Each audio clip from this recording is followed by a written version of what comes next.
हरीश चौधरी की सियासत को समझना हर किसी के बस की बात नहीं है। जी हाँ, सही सुन रहे हैं आप। ऐसा क्यों कह रहे हैं हम आपको बताएंगे सब कुछ डिटेल में इस वीडियो में। उनके सफर पर एक बहुत ही बढ़िया पोस्ट मुझे सोशल मीडिया पर मिला, मैं दिखाऊंगी, सुनाऊंगी भी आप उसको, एक एक शब्द पढ़कर आपको, इसलिए जुड़े रहेगा आखिर तक हमारे साथ। और अगर आप हरीश चौधरी के फैन हैं तब तक आपको लास्ट तक देखना पड़ेगा ये वीडियो। नमस्कार, मैं हूं चेतना शर्मा, आप देखना शुरू कर चुके हैं संवाद भारत का, भारत के लिए।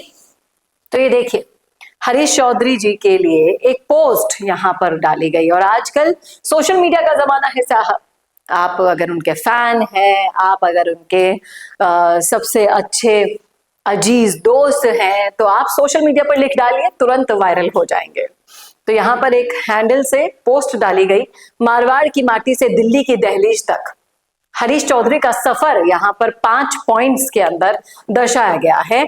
और लिखा जा रहा है कि जिस तरह से हरीश चौधरी का अगर कोई समझ जाए तो उसको ये बात पता होनी चाहिए कि राजनीति केवल सत्ता का खेल नहीं होता, बल्कि रिश्तों और रणनीतियों का एक गहरा समुद्र है। और उसमें गोता लगाकर हरीश चौधरी बाहर निकल कर आए हैं, डूबे नहीं हैं। क्यों? क्योंकि चौधरी की सबसे बड़ी खूबी यह है कि वो वैचारिक मतभेदों के बावजूद अपने धुर विरोधियों से भी निजी रिश्ते बनाए रखते हैं और राजनीति अपनी जगह रखते हैं, लेकिन शिष्टाचार अपनी जगह रखते हैं। इस बात का एग्जाम्पल आपको एक बार नहीं 1000 बार मिला होगा कई मंचों पर हरीश चौधरी और भाटी को साथ में देखकर, जो एकदम धुर विरोधी माने जाते हैं लेकिन एक जाजम पर साथ में आ जाते हैं। हनुमान बेनीवाल से उनकी दुश्मनी किसी से छुपी नहीं है, लेकिन फिर भी उनसे दोस्ती की पहल करके हरीश चौधरी ने साबित कर दिया, जो अभी अभी हमने आपको पढ़कर सुनाया। दूसरा, वो उन बिरले नेताओं में से है जो जनहित अपने और अपने समाज के मुद्दों के लिए अपनी ही सरकार के खिलाफ मोर्चा खोलने से नहीं कतराते।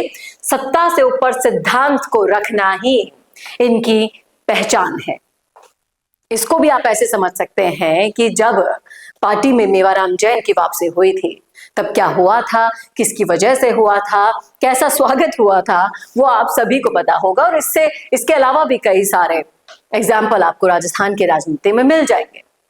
तीसरा, शांत समंदर की तरह गहराई है। हरीश चौधरी अपनी चालें चुपचाप चलते हैं। उनकी गुप्त राजनीति अक्सर उनके विरोधियों को तब पता चलती है जब परिणाम सामने आ जाता है।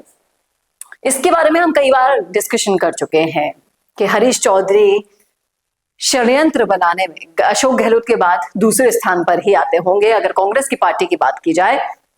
और इतनी गहराई से, इतना सोच समझकर, वर्क करके, पूरा होमवर्क करके अपनी चाल चलते हैं, सामने वाले को पता ही नहीं चलता है।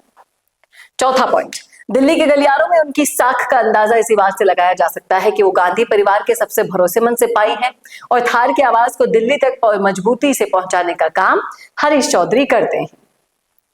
उनके बढ़ती सियासी कद काठी को काटने के लिए अक्सर बड़े बड़े दिग्गज लामबंद हो जाते हैं, लेकिन विरोधी उन्हें जातिवादी के ठप्पे से घेरने की कोशिश तो करते हैं, लेकिन उनकी अगर पहुंच की बात की जाए तो वो हर वर्ग तक है, सिर्फ एक ही समाज तक सीमित नहीं है। लोगों का यह कहना है, इनका यह कहना है कि थार के रेगिस्तान से निकलकर राष्ट्रीय स्तर पर अपनी पहचान और धाक जमाने वाले हरीश चौधरी जी का अगर सफर पूरा देखा जाए तो ये बताता है कि राजनीति सिर्फ भाषणों से नहीं बल्कि मैनेजमेंट और भरोसे से चलती है। और यहां पर इस पोस्ट का अंत इस वाले पॉइंट से हो जाता है। कई सारे ऐसे वीडियोस हैं जिसमें हरीश चौधरी की रणनीति की बात हमने की, लेकिन जब कमेंट बॉक्स में आप जाते हैं तो हरीश चौधरी के फैंस इतने बड़े लेवल पर है, इनको चाहने वाले इतने बड़े लेवल पर हैं कि वो बुराई तो बर्दाश्त नहीं कर पाते हैं। लेकिन हर सिक्के के 2 पहलू होते हैं, हर चश्मे का, हर आंखों का अपना नजरिया होता है।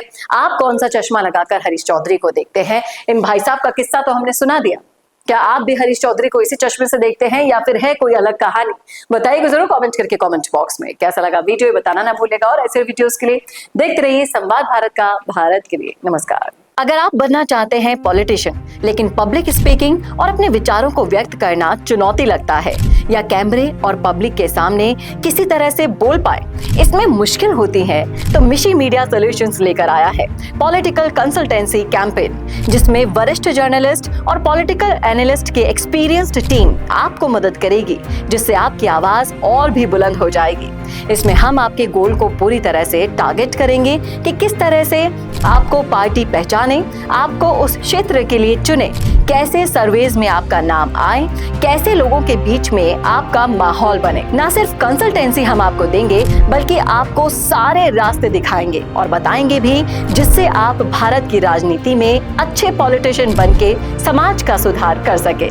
तो अभी कॉन्टैक्ट कीजिए स्क्रीन पर दिए गए नंबर पर।